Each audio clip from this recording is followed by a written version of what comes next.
Hello, everybody, and welcome to the first episode of the DJAF podcast. And what does DJAF stand for? It stands for Don't Give a Fuck.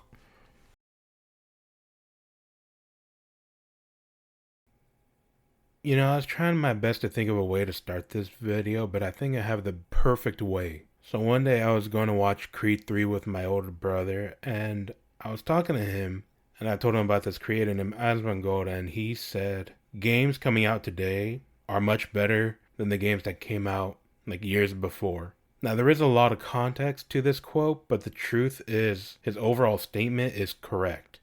But I also looked at my brother and I told him that even though games, technically speaking, are better, the caveat is that they don't have better experiences than those older games.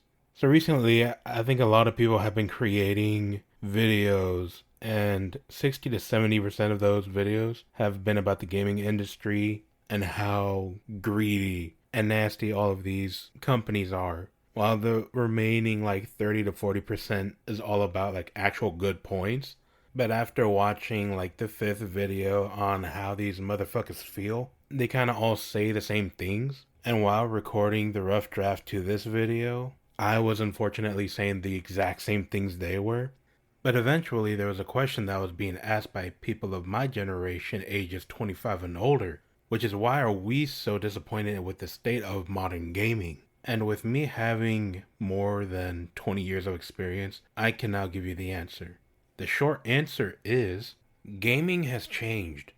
Well, no shit. However, you're most likely watching this video for the long answer, and the long answer is very complex and very multi-layered and needs to be dissected and reconstructed, which someone like me is willing to do to a very unhealthy psychopathic degree. So in all honesty, here's going to be your disclaimer. This video is mostly going to be me talking about the AAA developers and studios because after thinking about it, I realized that 90% of video games that we play come from these AAA developers and companies.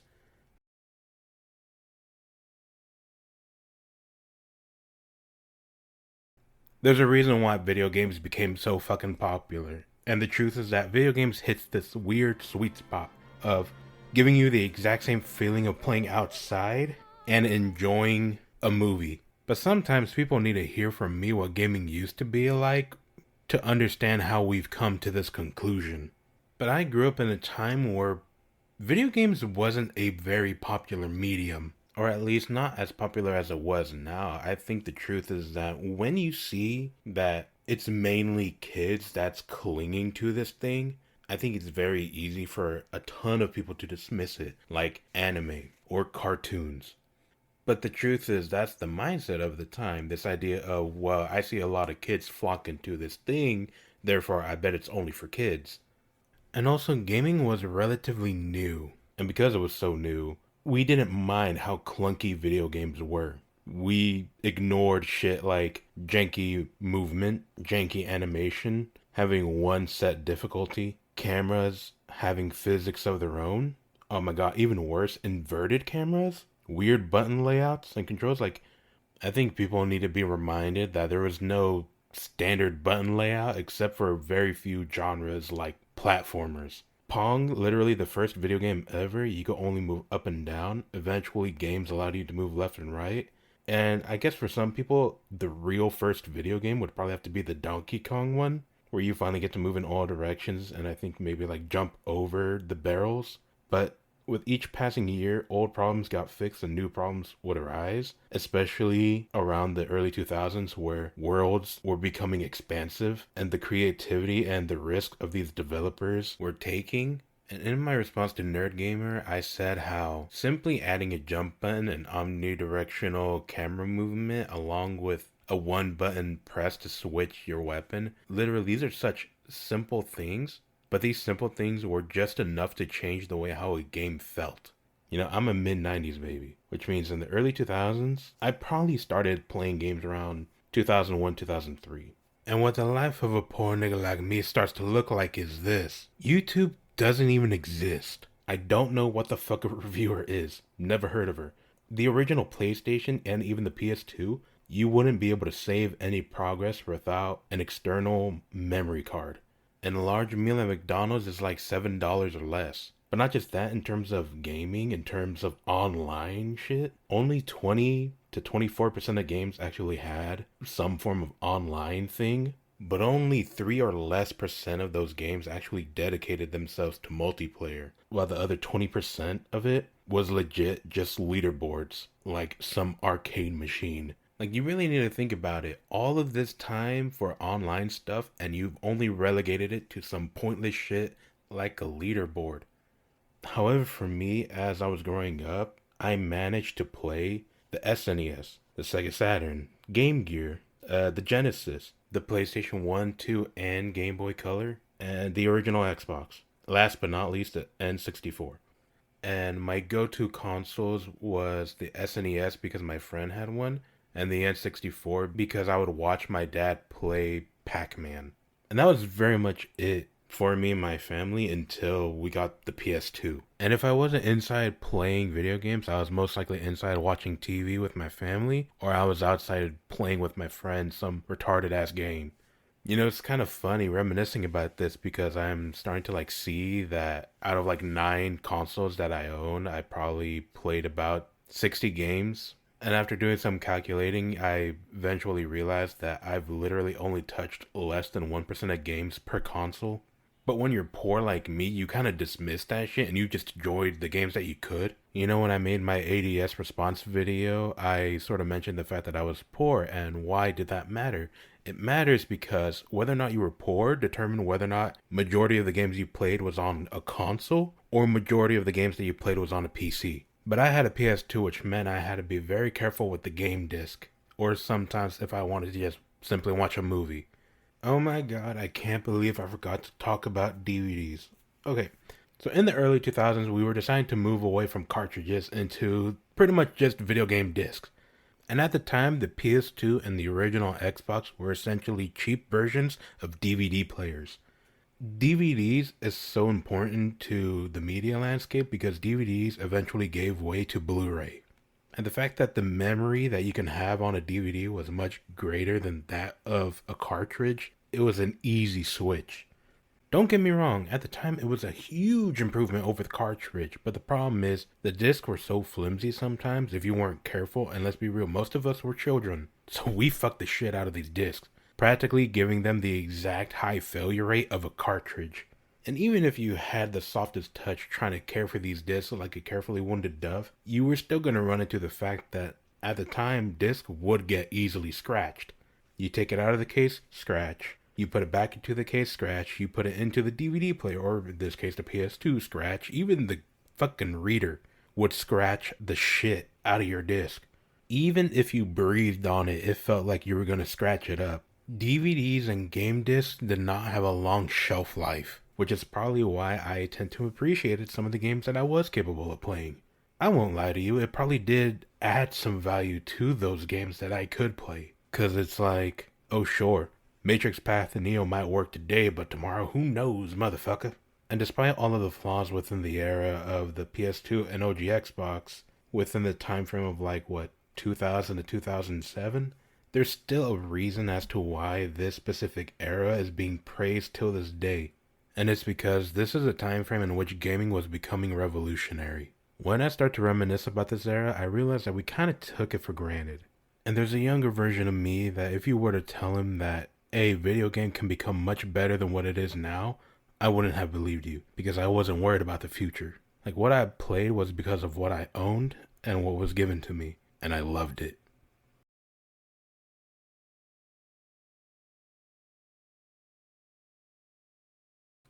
If there was one thing I kind of miss about video games, it's the fact that video games used to be dumb. And I really do miss it when video games used to be about dumb shit. Like, it felt like an SNL like comedy sketch. I think someone used the word experimental, which is probably a much better like way of describing it because it's like, yo, gaming being this young, not knowing what direction to go in, it makes a lot more sense. But sort of what I'm talking about is more of just conceptualizing the idea just makes you laugh. And you know exactly the kind of games I'm talking about. Shit like Guitar Hero 2, Parappa the Rapper, Katamari, Def Jam, shit, even Mario, dude. Crazy Taxi, you're literally some coked up fucker driving people to their specific destination. Def Jam Fight for New York, it's literally your favorite gangster rappers and hip hop artists involved in some brutal fucking street fights, smacking the shit out of each other, and Snoop Dogg is your main villain. And you wanna know what all of these games have in common? They ain't deep. They're not asking you to be some fucking rocket scientist. They're not asking you to calculate shit about time travel or quantum physics or making you ask dumbass questions like why the fuck does this building have a fucking mind of its own and all of a sudden I now have telekinesis powers and can float up in the air and shit? No. You see, what you got was straight to the point, zany, wacky fun. Honestly, I think it's kind of sad to say, but I do think Guitar Hero might have been the last of that ridiculous bullshit. I guess Mortal Kombat, when you think about it, it's like, hey, here I am, fucking human being. Now I'm fighting a demon. Why? I don't know. To save the world, I guess. Honestly, I was gonna say Assassin's Creed, but I'm like, nah, those niggas take that shit way too seriously, and that's kind of not what I'm talking about. I'm not talking about like, hey, take our shit seriously and funny. I'm thinking something like Doom. Like, hey, you're here to kill demons. Why? I don't know. Here's a gun though. Run out of bullets? That's okay. Just cut up this demon. All of a sudden, he's just gonna shit him out. However, this style of game started to disappear around 2009, which was very early in the 360's life cycle, especially when you consider the games that got released during this era. I don't know why, but it almost felt like video game developers were starting to fall in love with the whole like browns and yellows and blacks and shit. It almost felt like 1/3 of the games had to be like washed in this weird, nasty, dirty, grainy texture. And there was a lot of games that gave off this aura of teenage hardcore emo cringe, moody, and just a don't talk to me mom kind of vibe. Besides Nintendo games. But at this point in time, Nintendo is kind of like the exception to the rule, though, because we thought that Western developers created the best versions of these games, and, damn near like 16 years later, we're kind of being proven wrong. I am happy that it is starting to make a slow comeback, but there's not a lot of AAA people doing it. Like I wouldn't really consider the niggas that created Goat Simulator to actually be a AAA developer. I don't know, a AAA developer besides Nintendo that I can maybe think of is Obsidian, but at the same time, I don't know if I would actually consider them to be AAA anymore.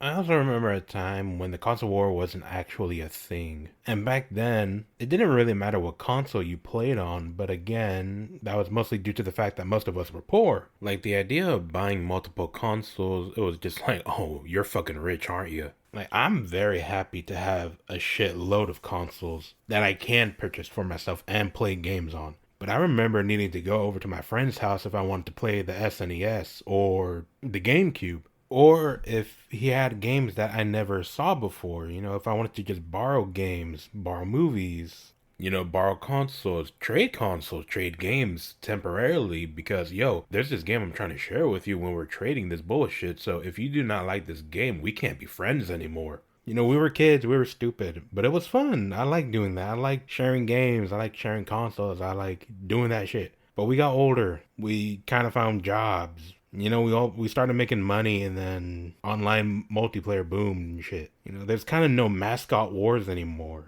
Remember that? But I'm not gonna lie, the console war is probably the most retarded thing that ever got created though.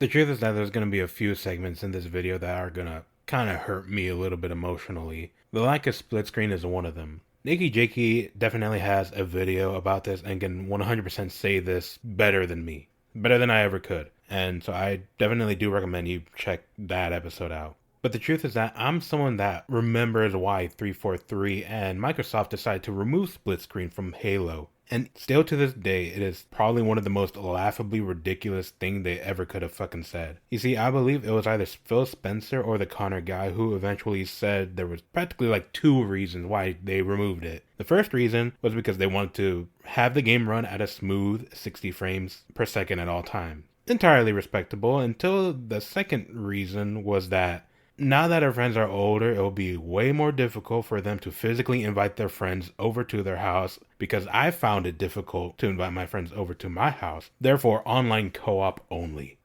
What the fuck? I don't really care what the reason was. Removing it was probably one of the worst things they ever should have done. Because them removing it was the reason I no longer gave a shit about Halo. And split screen co-op wasn't even the only thing that they removed from the game. You know what? I fucking dare Wizards of the Coast to say the same bullshit to their D&D and Magic fans. I wish I was making this shit up. To a certain point I am. I think the real quote from memory is, as I get older, I find it difficult to plan days for me and my friends to hang out together. Really? I can legit call up my friend right now and he'll probably be here by tonight. Yeah, they got rid of split screen for 60 FPS. Not a fair trade-off, if you ask me, especially when you consider the damage that it did for 343. It didn't help that these fuckers already looked incompetent. It also didn't help that Halo 5 was also sort of just a dumpster fire. And the moment I heard something so fucking stupid, I have not bought another Halo game in a while. And I do think it's sad that there's not a lot of games actually pushing for co-op because I'm guessing the money and the value is just, there's no point. And at the time, it was a very bizarre decision, and even they said that they regretted it, but they still haven't bothered to bring it back. For me, it sucks because, split screen is sort of what I grew up on. It was like what made me be in love with video games more, the ability to play alongside my siblings. Again, Nintendo still does it. God, for how much of a fucking shitty company Nintendo seems to be, why is it that they are offering me almost everything that I want if it wasn't for the fact that there's only like 5 games worth buying from them? And every year, split screen keeps on getting replaced by online co-op because that's literally where the money is. And the indie scene doesn't really have the strong enough fan base for couch co-op because most of those co-op games start to feel the same. I truly believe that the moment Nintendo stops supporting split screen or couch co-op, that's when this will truly go away. Because I don't think the indie scene is strong enough to keep it alive.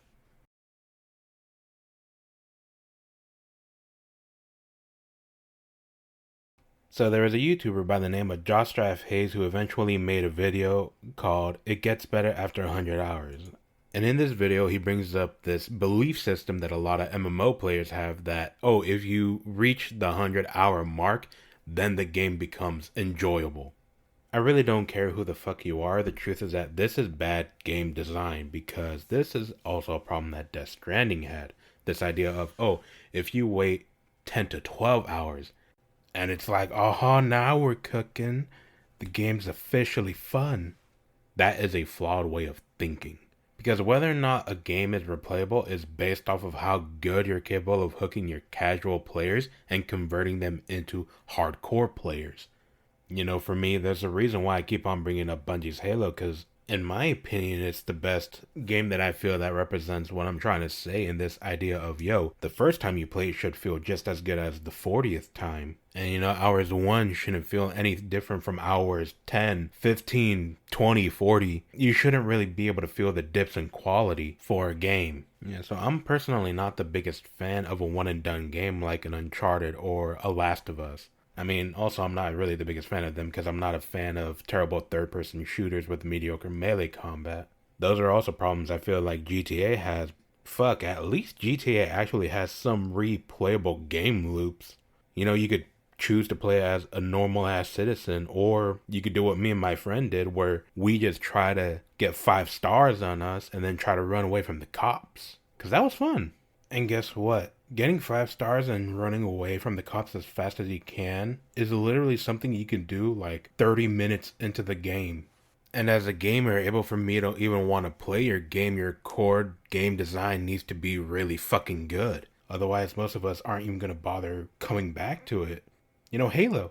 When Bungie was creating Halo, they literally ran into some questions. Not about its core gameplay, but it was the fact that, hey, we know that this core gameplay is really fucking great, but it will get repetitive and eventually will start to feel lazy. How do we fix that problem of flow within our video game to make sure that it's just enough so that our consumer keeps coming back for more? And so they eventually fine-tuned Halo so that their game on hour 1 can feel just as great as hour 20.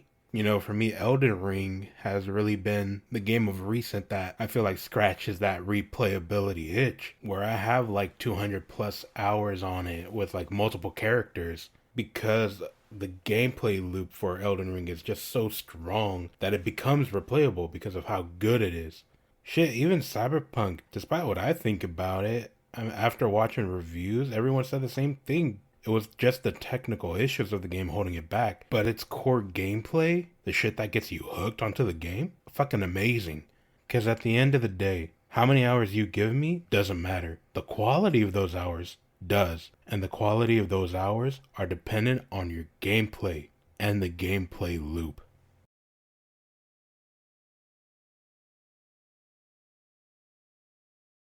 There are so many video game franchises when I was growing up, unfortunately died. But sometimes the reason why these IPs die is because maybe the first version of it just didn't sell well, or it had a crappy sequel, or the developers/publishers decided to just cancel it outright. So I'm gonna ask you something. Does this sound cool, yeah or nay? Mech Simulator. Oh yeah. And the game that I'm talking about is Steel Battalion. This is a game back for the original Xbox that had a custom 40 button layout with pedals. What happened to it? Unfortunately, this was one of the games that had a very shitty sequel. But why did it disappear? Easy, because someone at Microsoft thought it was fucking funny to throw away this custom 40 button layout with pedals for the Kinect. And personally, for me, this is just the one of many games that I personally feel like the IPs are just being hung up on a shelf, never to be seen again. And other titles that I personally have connections with are Legacy of Kain, Kessen, Red Steel, Def Jam, Shinobi, Nightshade, Ninja Gaiden, Cardia, Jet Set Radio Future, Otogi, and Onimusha. And in all honesty, we could talk about Red Steel for a second. This was a game for the Wii. I understand that the Wii may not have been the greatest console of all time, but you're telling me playing as a cowboy samurai set in a futuristic steampunk apocalyptic world doesn't sound fun to you? I think you're fucking crazy. And shit, even Def Jam, imagine what it could look like right now. Imagine Post Malone raising his fist up against Drake.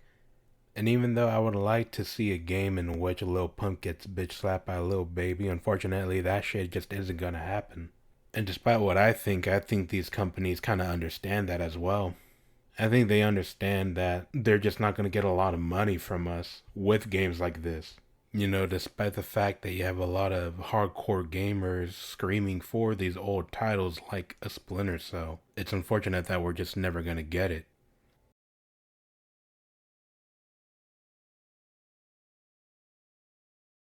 So for this next segment, I think we're going to talk about something that I personally have a problem with when it comes to modern gaming. A lot of these modern genres that are so-called popular, I really don't fucking like them. I don't know why. All I know is that as I got older and the shit that I liked just became more solidified, I noticed that my favorite genre just so happened to become hack and slashes. Yeah, there's actually kind of a funny story around it, especially I think it was like a couple Thanksgivings ago when a friend of my brother's, he was like invited over to our house for Thanksgiving, and he was like, "Oh, hey, we just started talking, and then we eventually started talking about video games." And he asked me, "Oh, do you like shooters?" And I told him, "No, I actually don't." You know, maybe it's because I gotten older, but the truth is that I really don't like first-person shooters, despite the fact that some of my favorite games have been shooters, like Bungie's Halo, Rage, Doom, and Left 4 Dead. However, for me, there's a ton of other fucking gaming genres that I just do not like. And funny enough, a lot of them are on the so-called popular genre list. So let's look at this list, shall we? Sports. Sports ain't been good since 2005. Open world adventure games. Unless you enjoy Minecraft, this genre sucks. Battle royales. I don't like shooters. RPGs. I only like certain types of RPGs. Racing. I like Mario Kart. Fighting. Okay, this is a genre I feel like I've enjoyed since childhood. RTSs. No. Simulators. I see the appeal. Shooters? No. Puzzles. I would rather play Minecraft than do a puzzle game. Honestly, puzzles is only good because it was attached to platformers. You know, for someone like me, it actually brings up a question. I'm very much surprised that platforming isn't a top 10 genre despite being one of the oldest.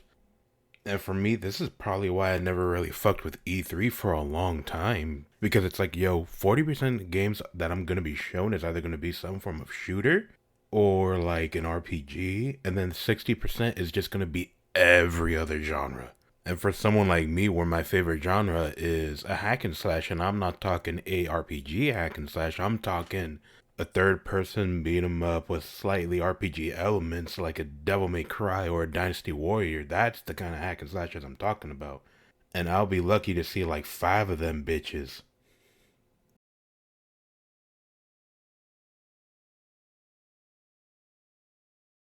As someone who loves video games, I understand that when people think of problems in the gaming industry, canceled games most likely wouldn't be on their list. And I would bet anything on that.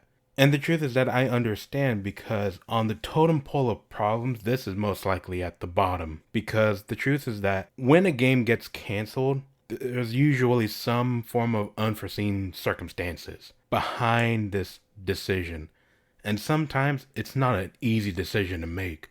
But the fact is, it still sucks when a game that you're interested in gets cut. I mean, talk to Titanfall fans. For them, they're still waiting on a Titanfall 3. Or if you're someone like me, I was looking forward to Scalebound back in 2014. And then I heard it was going to get delayed to 2015. And then, before 2015 even happened, I don't know where it just got canceled. And what pissed me off about Xbox fanboys is that they legit swept this under the rug. But you want to know what pissed me off even more? Information comes out years later clarifying everything, and it turns out the reason why Scalebound got cancelled was mostly due to the fact that Microsoft's ego and Platinum Games' limitation of game design made it so that they weren't seeing eye to eye. So it basically became a power struggle over who was actually in charge of making this game. A game that was 90% finished. But Microsoft looked at it and said, nah, bitch, you need to add in multiplayer, which wasn't Platinum Games' forte. And then it just never got released.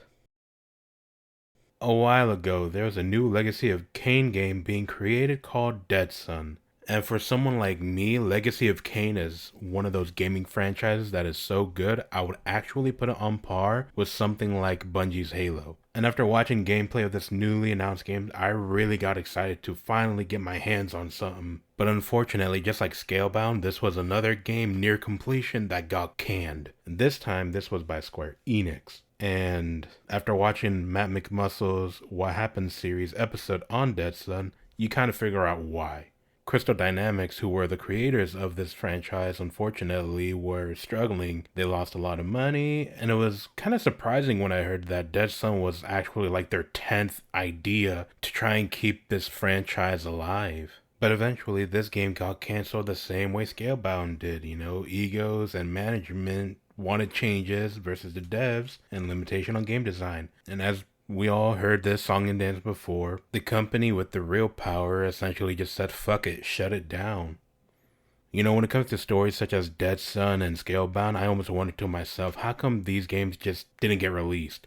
These were games that were pretty much 90% done, half a year away from release. And the only reason why it got stopped was because the publishers eventually looked over and said, you know what, motherfucker, since you're being a disobedient piece of shit, just to spite you, we're gonna cancel this game. And if you're a AAA studio that only cares about profit, I could understand how you could listen to this story and think that it doesn't actually do anything for you. But I do believe that this does damage your reputation, even if it's just a little bit. I actually am a part of this niche group that truly believes that Legacy of Kain deserves some type of remake or sequel or some type of spin-off, especially now since it feels like this is a game franchise being forgotten about. It could be considered underrated. But you know what? It also got me thinking about all the other games that got canceled. So I decided to kind of make a list to see if there were games that did get canceled that I would have been interested in. And surprisingly, there was a ton. Like a Justice League game, a Flash game, Halo Chronicles, 2 Batman games, The Dark Knight and Gotham by Gaslight, Star Wars 1313. And shit, I may not be a horror fan, but you know what? Silent Hills PT looked fun. I think we can all agree when we say these are games that got canceled, and sometimes it felt like for like the stupidest reasons. And it sucks that we didn't get a chance to play any of these like IPs.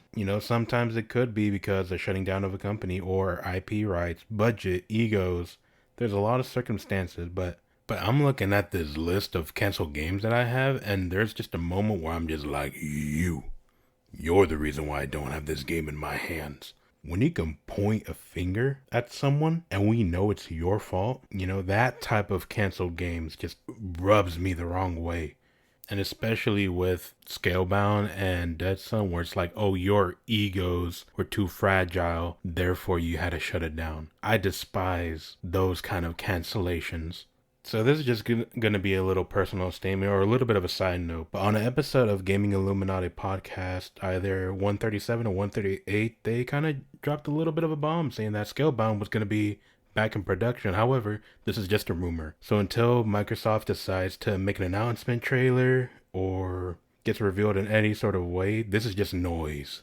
However, I do agree with what Gaming Illuminati did have to say, which is that, Scalebound was a game that was supposed to come out 2014. It's been damn near a decade, so if you look just as shitty as you did on that gameplay bullshit, that one E3, don't fucking bother.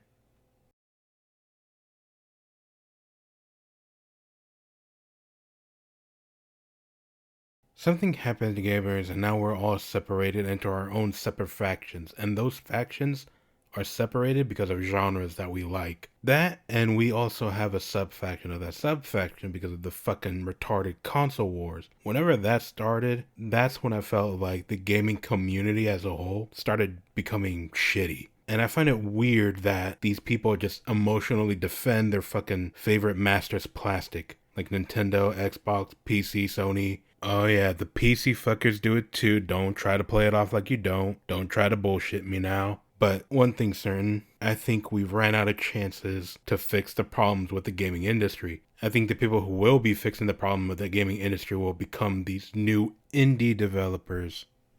Money talks, and the many people that have invested in these factions have chose only to play games for said genre faction or plastic faction or even favorite developer. You know what I mean? It's like, I think truthfully it is difficult to bring up money because I feel like the only time we weren't segmented as a community was when video games were going to become $80 plus, and we said no, fuck you. But when they changed it to like, hey, what about $80 in microtransactions, all of a sudden the gaming community is like, well, sign me to fuck up.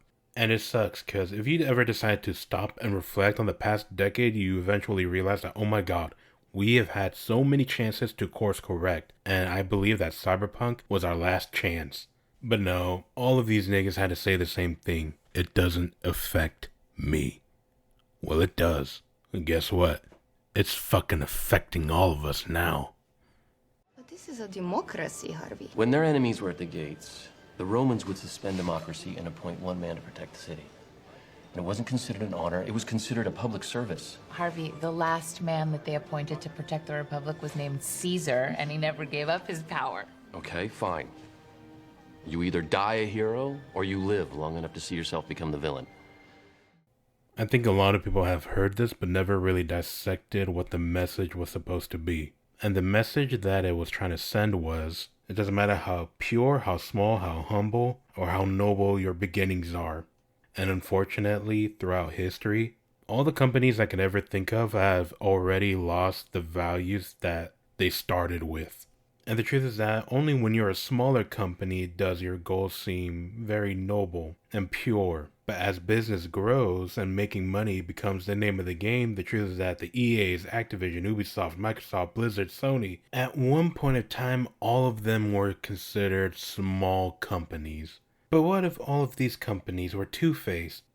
The truth is that if you never read the comic book, when this part of the movie, you didn't realize that Harvey Dent was Two-Face.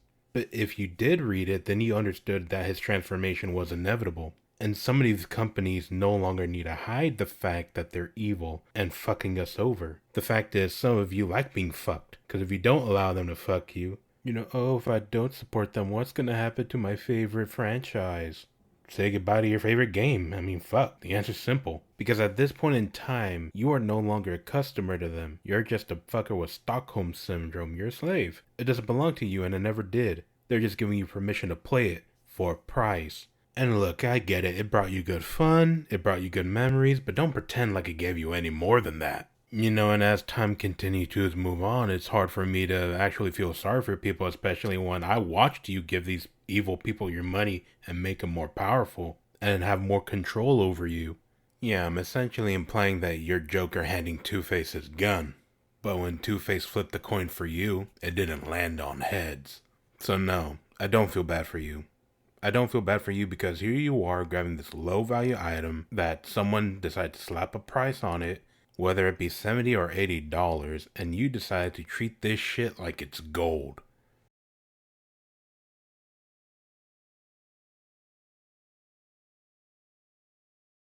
Tell me if this sounds familiar. First, there's an initial teaser trailer for a new game. Then hype. Oh no, our game got delayed, which for some reason creates more hype. Then finally the game releases, and you have it in your hand for your real first impression. But because you waited so long, you become disappointed. Rinse and repeat. This segment of the video can really be broken down into 4 separate categories: development time, hype, delays, first impressions. And originally I did have them separate until I realized that all of these things stacked together side by side created this domino effect. The truth is that this wouldn't be a segment if it wasn't for the fact that for the past decade of gaming, this is literally what it's been. And let's be real, we all know what the fucking excuse is. The excuse is, oh, games are taking longer and require more money. Here's the funny part, they're not worth your money or worth your time. And the fact that video games are taking 5 years or longer to be made, be afraid if a game that you're looking forward to gets delayed, because trust me, there is a 55% chance that it will suck. And here's the funny part, I understand that there's going to be a lot of people who are going to bring up the games that were technically speaking successful after being delayed, until I look at those games and realized, holy shit, all of these games either A, have a devout fan base to either the franchise or to the studio. So we're going to look at the games that are now considered failures, like Duke Nukem Forever, Shenmue 3, Aliens Colonial Marines, The Last Guardian, 2 Human, LA Noire, What the Fuck is Galleon, and Anthem. Unless Anthem sold well, which would make it a pseudo-flop. But what if now we decide to look at the games considered successes, like Diablo 3, Final Fantasy 15, Final Fantasy 7 Remake, Destiny, and Cyberpunk. Okay, so now we're just gonna dip our toes into the water when it comes to something like Cyberpunk and Destiny. I would actually put this in a category called pseudo-successful. The only reason why I would put both of these in a pseudo-successful category is because they both, technically speaking, sold well. And yes, it was because of the delusion of the fans. I believe that's pretty much how it was for the first Destiny. I think the truth is that it being so bad was kind of a shell shock for a lot of their hardcore fans, because we didn't expect it to be so bad, and feeling like it had less content than something like a Halo 2. And for something like Cyberpunk, yes, we saw the reviews, we understood how buggy the game was, but the truth is that only 19% of the player base actually refunded the game. Sure, it's probably a little bit higher now, but at the time, that was like, what? I mean, come on, despite all of your bitching in the fucking reviews and showing off all these glitches and it being in a very unplayable state, this, technically speaking, was still a very successful product. But let's be real, the reason why these people bought the game in the first place was because of hype. But why? And what is hype? Hype is essentially just a way of saying you're excited for something. It's essentially just the pure initial excitement of a game when you look at its trailer and your mind just gets filled with the potential of this game. But all potential means you haven't proven shit. Hype can be very dangerous, only because hype can have the same influence as money. Because the right type of hype means an automatic buy versus a complete dismissal. But for me, the truth is that hype is no different than blind faith. I'm not gonna lie, I remember when I was hyped for the new Xbox One and PS4 console, and why not? Especially when these companies start fucking lying to you and pretending that, oh dude, we're gonna make gaming be so much better than the 360. And they just kept feeding us lies, and at that time we had no reason to distrust them because we didn't think they were going to take advantage of us. And with hype, you start seeing this kind of behavior where everyone just starts gaslighting each other, believing in the bullshit. While these dick-riding fanboys upon the hype train keep repeating the same bullshit that their masters keep telling them, like, oh dude, we're going to get better frames, better graphics, they spend millions of dollars with the best technology and hardware, and don't forget the power of the cloud.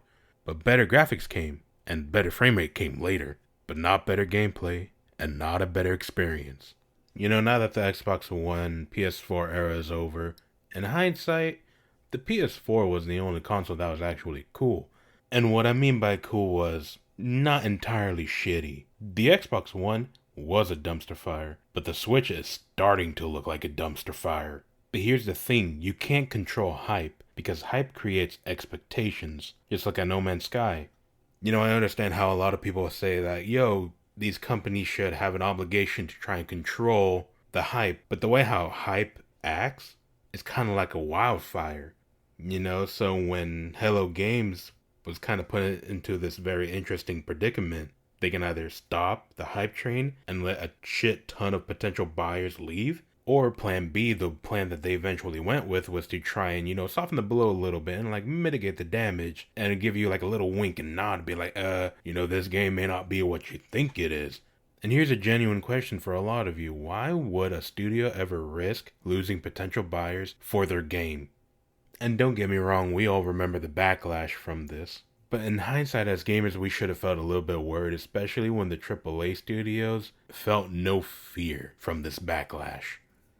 You know, I do think it's sad that nowadays, hype is what's saving a lot of these AAA developers' career, because hype is an automatic buy, which means there's so many people who are going to ignore reviews and the bullshit of a game. You know, we saw it happen with Cyberpunk, we saw it happen with Starfield, Anthem, Destiny 2, we saw it happen with Fallout 76.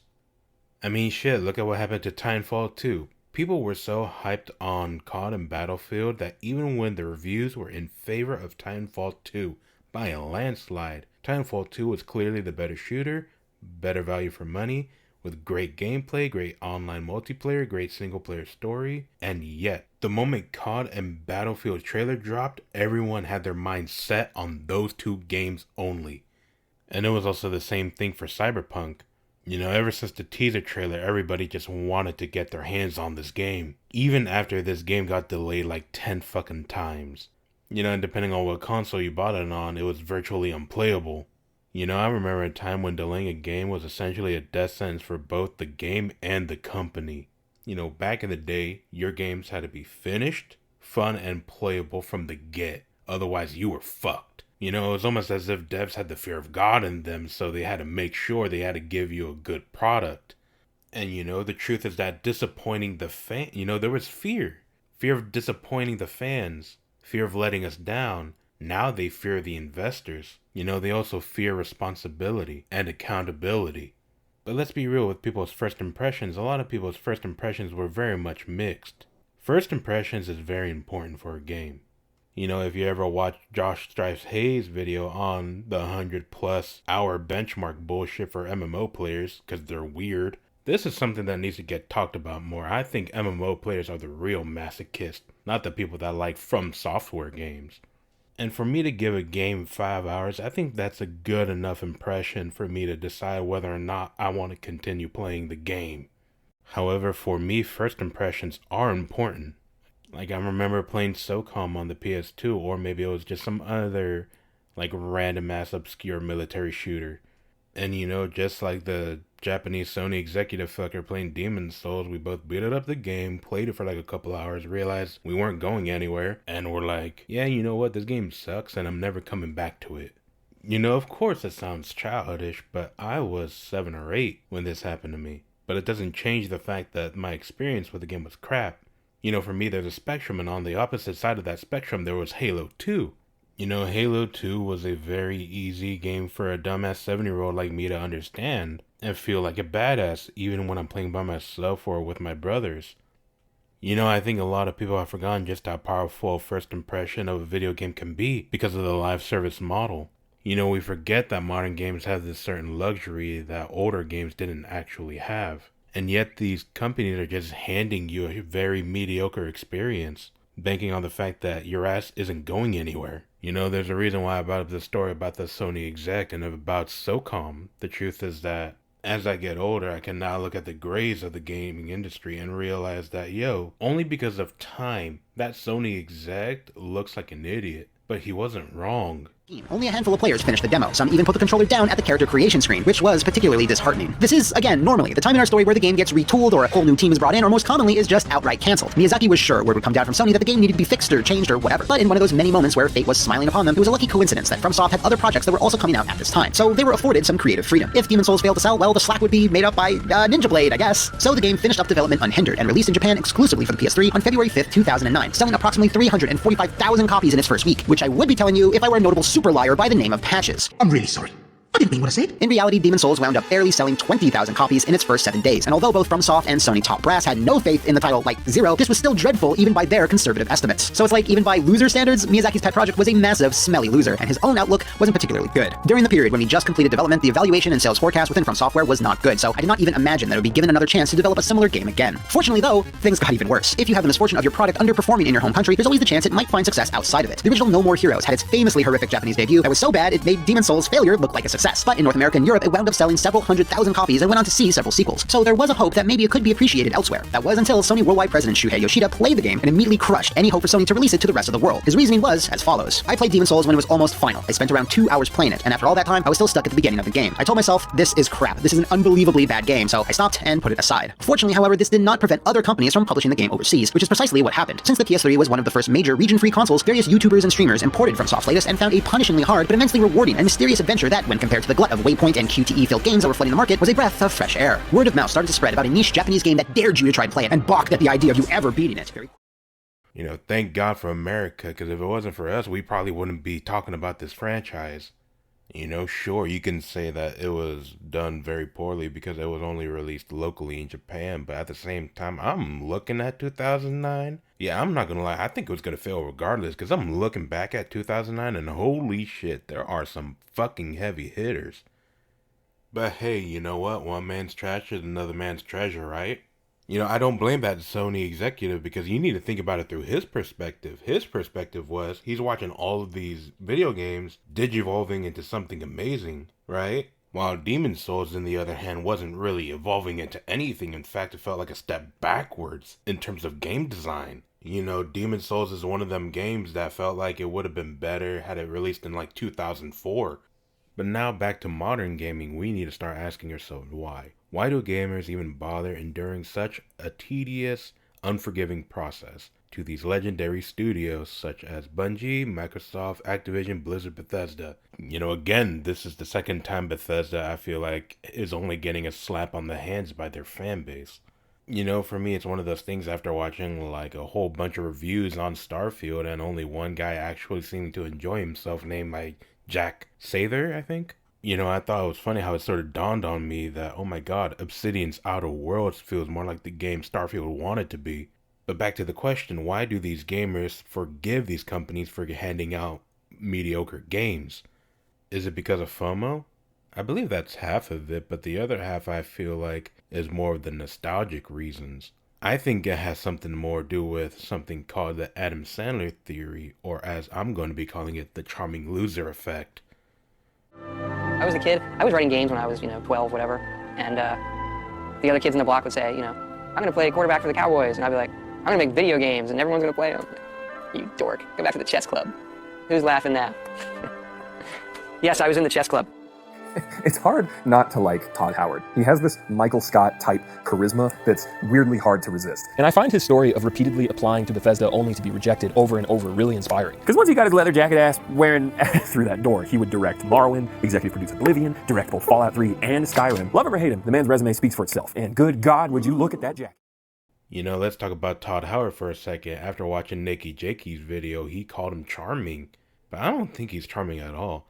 I think he's relatable. And I feel like that's a huge distinctive difference.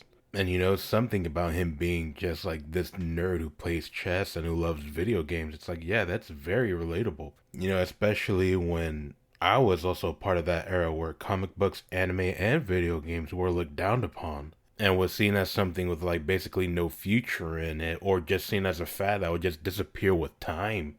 So now let me be relatable for a second. I have 3 older brothers. One of them 7 years, 6 years, and 1 year older than me. And as the younger brother, you always try to impress or get your older brother's approval, and that's something that you do naturally. And back in 2008 when I was going to middle school, back in the day I didn't realize animes was like a Japanese made thing. I always thought it was American because of the American voice actors and it showing up in American channels. And I go to my brother who was 7 years older than me, and I would try to share with him the animes that me and my friends would talk about, right? And the truth was that I thought he was an anime geek as well, since when I look at the 90s, he fell in love with shows like Gundam, Dragon Ball Z, Yu Yu Hakusho, and a ton of others that I just can't think of right now. And for 4 years, I would try to get him into the shows that I was watching. And every time I would suggest a good show to him, he will always just tell me to fuck off. It hurts. It makes me angry knowing that now he's like a giant anime fan, but it wasn't me. It was just a mutual friend of ours named Sam who suggested that he watch anime. What makes it worse is that all the animes that he wound up loving were the same exact animes I had fucking suggested to him. But why does being able to relate to somebody matter so much? Well, the truth is that's the whole point of the Adam Sandler theory. Because when it came to Adam Sandler for a long stretch of time during the 90s and early 2000s, almost every movie that Adam Sandler made winded up becoming classics. And sure, every character that he did play wind up feeling like the same exact character, like they're some form of loser, or you can consider them the underdog, that the moment they decide to put their mind to something, they become virtually unstoppable. Everybody likes the underdog story. Everybody likes the fact that this character struggles to achieve something great, which is why we enjoy the character Rocky. Yet, the difference between a character like Sylvester Stallone's Rocky and one of Adam Sandler's character like a Happy Gilmore is that Rocky is much more of the manly, cool type character, while a character like Happy is much more of the dorky, average guy. Therefore, you start relating more with the characters Adam Sandler plays versus the character Sylvester Stallone started to play, like a Rambo or a Rocky. Yet ever since the movie Click, there was a steady but noticeable decline in quality of the movies Adam Sandler was starring in, but because of his star power, people just ignored it. But it did almost feel like as if he was conditioning you to start enjoying these half-assed shitty films. Sound familiar? Or if he was in any good films, they were at best just slightly above average. But there just came a certain point that even as a fan, you just started to notice this mountain of shit being created by these bad films of his. And even if he did have good films, how come it was the bad films that felt like they were heavily being marketed to his fans? And the fans had to desperately defend him, being like, oh, they're not that terrible. Sound familiar? However, that didn't stop his fan base from wishing, hoping, and praying that soon maybe he will go back to form so they can be excited in him again. And their prayers would be answered in 2019 with the release of the movie Uncut Gems. Uncut Gems did exactly what you think it did. It started to revitalize his career, it made former fans become believers of him again, and it genuinely made his fans excited for his next move as an actor. Uncut Gems should have been the wake-up call to someone like Adam Sandler to start making more movies like this. Instead, he went back to creating more garbage. But why did I tell you this story? Easy. I think Bethesda, Bungie, Arcane, BioWare, Ubisoft, they were once beloved legendary studios. Once known for making classics, now they're just making a mountain of shit. But they're still making games. And if you notice, there's a FOMO happening. And that is why these fanboys are buying this shit right out of the gate. Because what if it's the next Uncut Gem? But it's funny because we do have Uncut Gems. They're being created by Remedy from Software, sometimes Capcom, Nintendo, and recently Insomniac, I guess. And who are the Titanfall fuckers? Aha, Respawn. But notice how I'm rarely bringing up any American studios.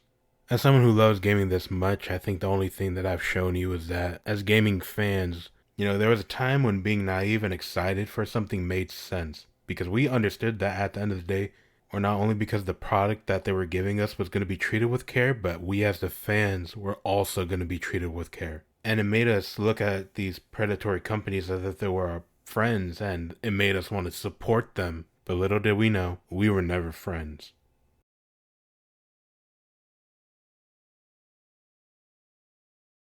So like Spider-Man got we need to put its only game in here, just similar to Nintendo. Like we have to put a Mario or Zelda in here, just to even it out for all three platforms, all three the big three. But I don't, like I said, and it's funny because I hate to be right about this, but literally when we got the nomination, I'm like, why Spider-Man in any of these categories? It's not going to win anything.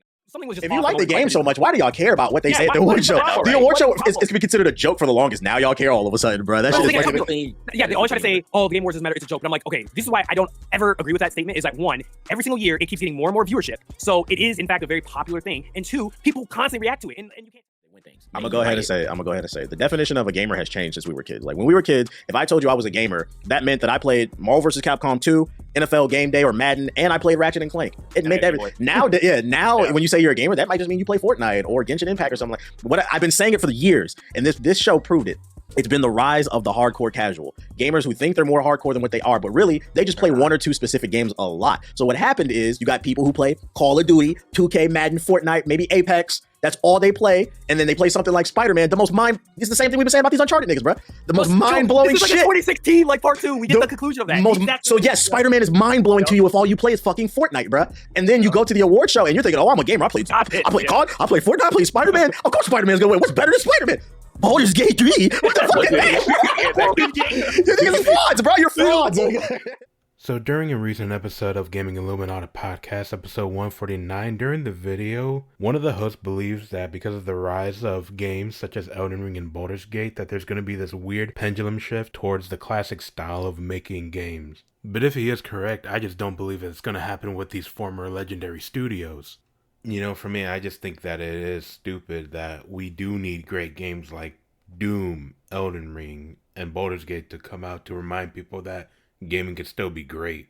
And with every passing year, as our expectations keep on growing, but it keeps on growing is because these fucking studios keep lying to us, telling us that gaming was going to become better. But the only games in the past decade that has lived up to my expectations have been Doom, Elden Ring, and Devil May Cry. And with games like Redfall, you know, that's a 6 out of 10 game, but after watching reviews, it looks no different than a 3 out of 10 game, except for maybe just, less bugs. But in the 360 era, a 6 out of 10 game at the very least was A, still fun, and B, still charming.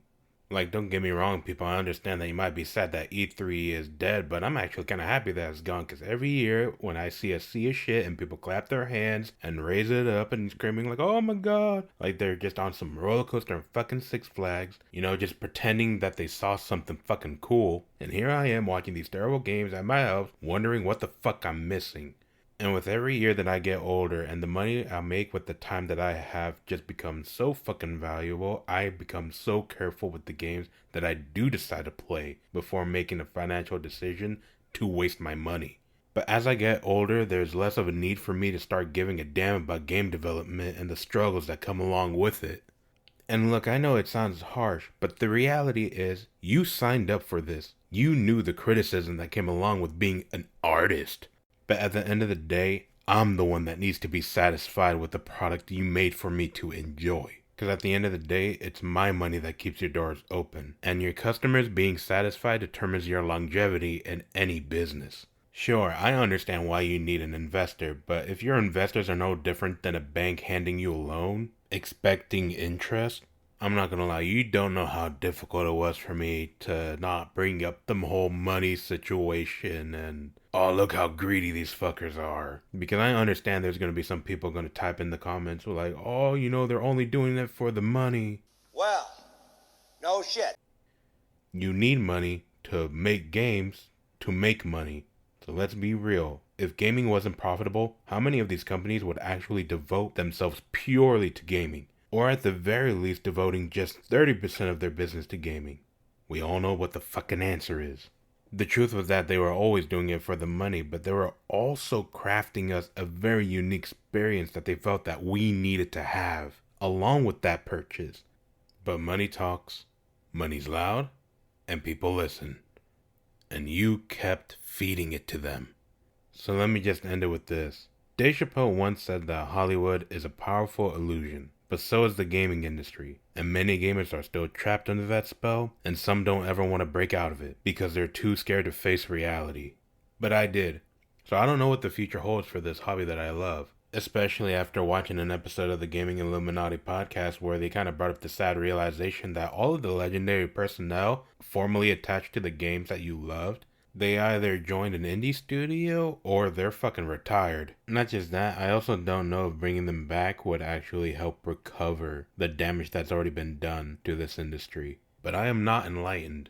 I'm just tired of the bullshit. So if you like this video, please go check out all my other ones. I hope you enjoyed. Otherwise, Go fuck yourself.